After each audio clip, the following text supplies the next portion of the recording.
Assalamualaikum warahmatullahi wabarakatuh. Selamat pagi, selamat siang, selamat sore, dan selamat Anda tengah mendengarkan siaran dari CHD, Siniar Hunanda Diri.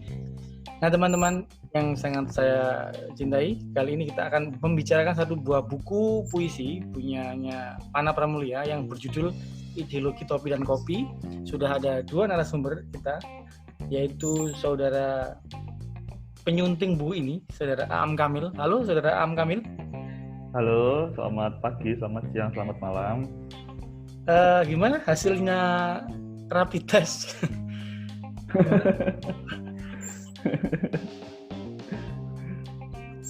Apakah reaktif? Oh, ternyata saya belum mencoba rapid test. Oke, lupakan, anggap pertanyaan tadi tidak ada gitu. Berikutnya pemerhati puisi juga musikus ini, saudara Abraham Mikael. Halo, selamat malam, Rahayu. Oke, kali ini kita akan coba ke penyunting buku ini. Coba bisa diceritakan gimana? Jadi memang sebelum-sebelumnya kita sering ketemu, sering kumpul dengan penulis ini, dengan Pana Pramulia. Kemudian suatu ketika dia bercerita bahwasanya file yang dia cari-cari selama ini ketemu di laptopnya. Kok bisa ketemu? Ternyata nggak hilang, hanya saja lupa memberi nama folder puisi-puisinya si penulis ini. Nah, dari ketertemuan ini, ketidaksengajaan temuan ini, ternyata filenya itu ada banyak sekali puisi, 50 lebih. Dari itu langsung kemudian Pana Pramulia berinisiatif untuk melaunching menjadi satu antologi tunggal puisi-puisinya. Kemudian entah bagaimana saya dipercaya menjadi penyunting buku ini. Tapi yang menarik adalah ketika menyunting buku ini, saya hampir tidak menyunting apa-apa. Menarik sekali loh. Ketika menyunting saya malah justru tidak menyunting apa-apa. Kenapa? Karena memang Pana Pramulia sendiri memiliki kesadaran berbahasa yang tinggi, kemudian kesadaran tanda baca juga mumpuni, kecuali pada penggunaan kapital itu saja, dan itu memang menjadi stilistika penulis. Jadi penggunaan kapital sengaja memang tidak digunakan, hampir tidak ada kapital dalam puisi-puisi pada buku ini. Tapi selain itu penulis sadar betul mengenai bahasa, tanda baca, dan tata bahasa yang disuguhkan. Jadi saya hampir tidak menyunting. Dan mengenai kurasi puisi-puisi pada buku ini mengalir karena memang tema-temanya sangat tematik, tema-tema kopi, tema-tema warung, tema-tema ponsel, tema-tema keseharian, begitu kereta, perjalanan, begitu. Hampir saya tidak menyunting. Begitu. Dari folder itu semua langsung dimasukkan. Jadi tidak ada yang mungkin ini tidak masuk maka ditepikan dulu, tidak ada ya. Yang saya terima tidak ada. Jadi yang saya terima ada sekian puisi itu menurut saya memang layak semua untuk dibukukan. Gitu.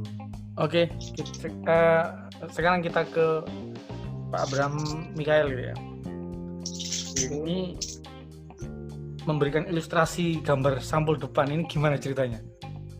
Untuk ini ya, untuk ilustrasi, jadi beberapa bulan yang lalu itu Mas Pana ngontak saya lewat WA, lalu minta dibuatkan satu gambar untuk cover. Dan kebetulan itu kan tidak ada, dan saya harus menyelesaikannya dalam waktu yang singkat. Jadi dalam beberapa malam itu ya, dua malam saya harus menyelesaikan. Nah, saya hanya diberi kata kunci atau yaitu judul buku itu ya, Ideologi Topi dan Kopi gitu, di situ. Jadi dalam kurun waktu yang singkat itu ya, saya berusaha semampunya untuk menerjemahkan gitu ya. Pertama menerjemahkan apa sih ideologi, kemudian bagaimana peran topi, lalu kopi. Semua orang kita tahu pasti kita tahu kopi, tapi kopi versi Mas Pana ini kopi yang seperti apa? Seperti topi juga topi, setiap orang mungkin tahu. Saya berusaha menerjemahkan itu. Nah, kemudian mulailah saya membuat sketsa itu. Setelah saya sanggupi, oke mas, saya kerjakan. Lalu ketika awal goresan saya sama sekali nggak punya ide, masih belum punya ide gitu. Meskipun di bayangan sudah ada gitu. Ya kemudian mulailah saya mencoba untuk ya mengalir aja gitu kan. Ya jadinya seperti yang di cover itu. Di situ tampak jelas ada topi ya, kemudian ada cangkir kopi yang tertuang, lalu di situ yang tertuang bukan kopi melainkan kata-kata, dan juga ada angka gitu. Memang ya itulah yang kadang-kadang yang memang sama sekali nggak bisa lepas dari kehidupan, ada kata-kata juga ada angka di situ. Nah, ada yang menarik yang paling saya sukai dari proses ini adalah ketika saya berusaha menampilkan sosok penulis di gambar saya gitu. Saya nggak punya gambaran untuk melukis wajah penulis secara langsung gitu, tapi kira-kira apa yang bisa tersirat di situ. Lalu mungkin kalau pembaca bisa mengutak-atik, di situ sebenarnya ada unsur nama penulis di situ ada. Jadi panah di situ itu ada. Itu kalau misalnya boleh saya kasih bocoran, itu ya ada di gambar cangkirnya itu, di mana mulut cangkir itu berbentuk huruf P. Selanjutnya itu tinggal muter-muter aja A.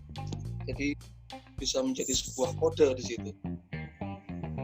Itu prosesnya ketika saya harus mengerjakan itu. Nah, jadi selama ini saya sama sekali nggak pernah bagus ya kalau diminta untuk menggambar pakai warna gitu.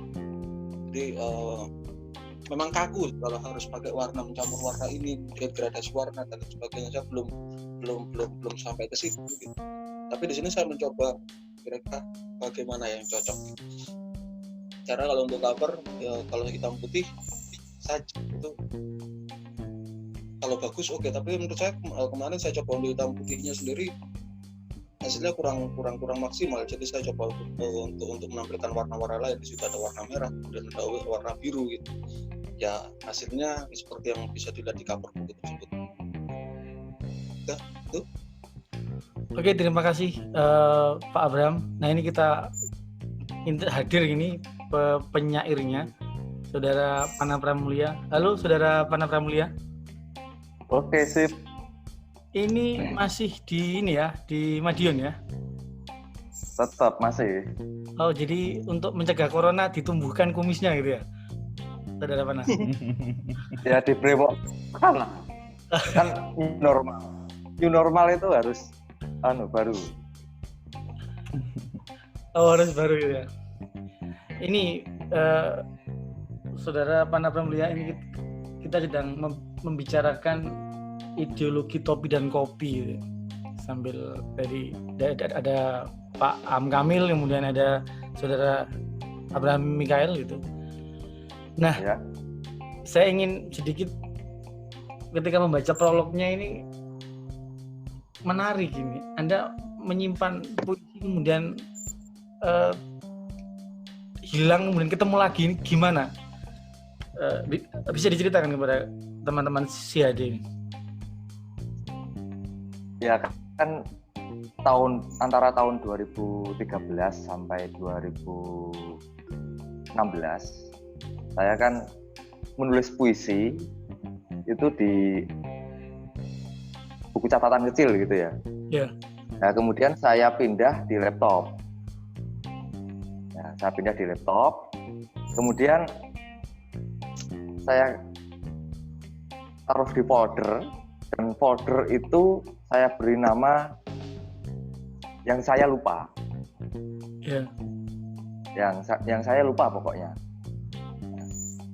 Nah, kemudian ada puisi-puisi itu terpisah-pisah. Ada yang di folder yang saya lupa itu, ada di luar. Yang di luar itu masuk di buku kabar dari warung kopi. Nah, yang di dalam folder yang lupa itu, yang ketemu itu, akhirnya masuk di buku ideologi kopi dan kopi. Makanya tahun penulisannya itu antara kabar dari warung kopi dan ideologi topi dan kopi itu tahunnya hampir sama.